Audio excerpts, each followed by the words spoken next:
Good evening Eid মোবারক বন্ধুরা। আসি এক মোনাবিল বিউটিফুল লঞ্চ জার্নিতে।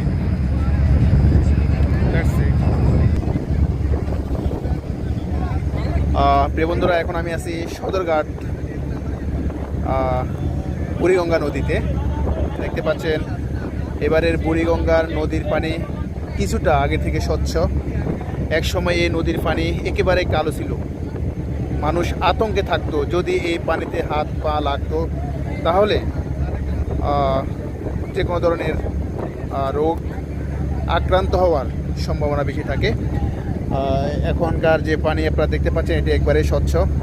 নদীতে নৌকা জাহাজ আপনারা দেখতে পাচ্ছেন। 400 বছরের ঐতিহ্যবাহী এই বুড়িগঙ্গা নদী, এই ঢাকা শহর মূলত এই বুড়িগঙ্গা নদীর তীরেই গড়ে উঠেছে।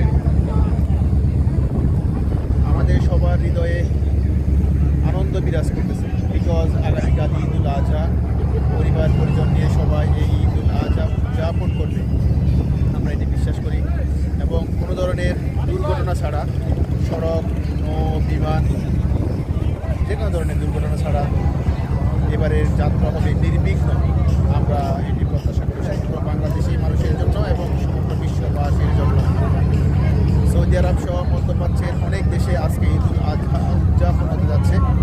আগামীকাল সাউথ এশিয়ান এবং বিশ্বের অন্যান্য বাকি দেশগুলো